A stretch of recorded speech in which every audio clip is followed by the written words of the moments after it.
Welcome to your Daily Writing Habit, episode number 733. If you are writing a book or thinking about it, or maybe you've started writing your book but you need some help getting it done, you are in the right place. Good morning. Happy Sunday, everyone. I'm your host, Christine Whitmarsh. If you're looking for me online, look for Christine Inc., like that stuff we write with. Each day, I'm sharing with you the writing habits I've learned over my 19 years as a ghostwriter, book coach, and author. I have found that three things in particular have a huge impact on your success as an author, and they can turn someone who doesn't even see themselves as a writer into a published book author. Those three things are writing fundamentals, productivity, and mindset habits. And once again, good morning, everyone. Happy Sunday. And as we do every Sunday here on the show, it is Sunday story time, where I grab a book off my shelf, whether it's one of my own books or a client book or a book that has positively impacted me in some way. I read an excerpt from that book and then give you a way of applying it to your writing, which is the whole point of the show. And the book I grabbed today is one of my favorite books on writing fundamentals. It is Story by Robert McKee, Substance, Structure, Style, and the Principles of Screenwriting. And you might say, but I'm not writing a screenplay. But listen in anyway today because, first of all, there are very few lines of demarcation between forms of writing. It just sometimes takes a little creativity and imagination to apply the principles of one form of writing to another, and I like to do that with screenwriting.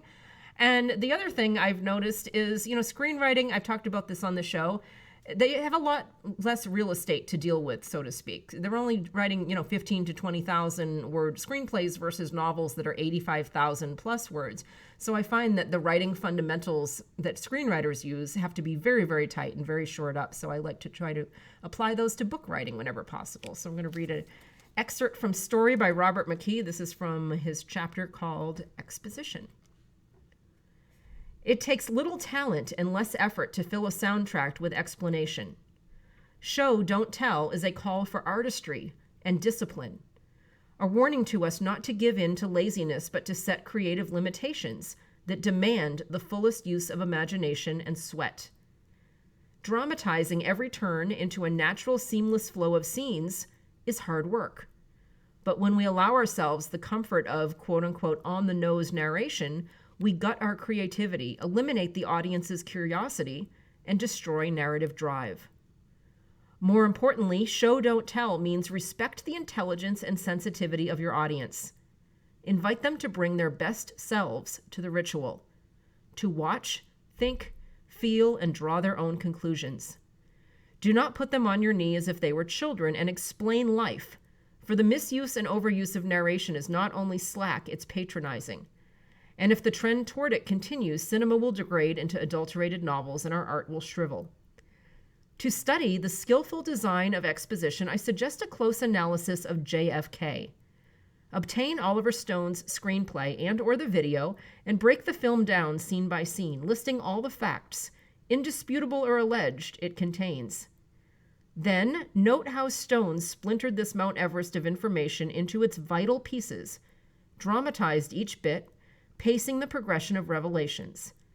It is a masterpiece of craftsmanship. Once again, that was an excerpt from the Writing Fundamentals book, Story by Robert McKee. And here's how I'm going to connect the dots to screenwriting. In novels, the things that McKee is talking about when he's talking about voice, in this chapter, he was talking about the excessive use of voiceovers in movies. And one point he made is if you took out the voiceovers, would the movie still make sense?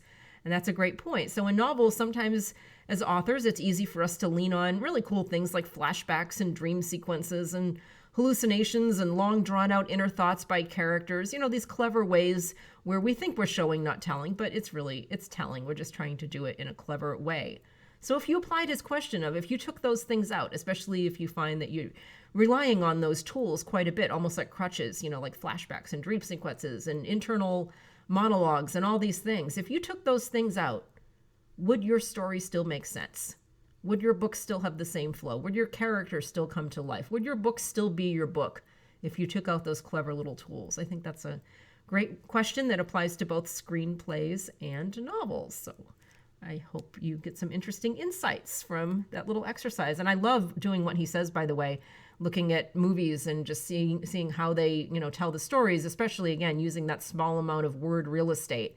I always get a lot of ideas from screenplays on how to tighten up the old book writing. So hope that exercise works for you too. And as always, thank you for joining me here on Your Daily Writing Habit, where I am helping you write and finish writing an awesome book. And be sure and drop by my Inc. Authors group on Facebook. I always put the link in the show notes. We have there motivation, accountability, book writing, publishing resources, and more. Until tomorrow, happy writing.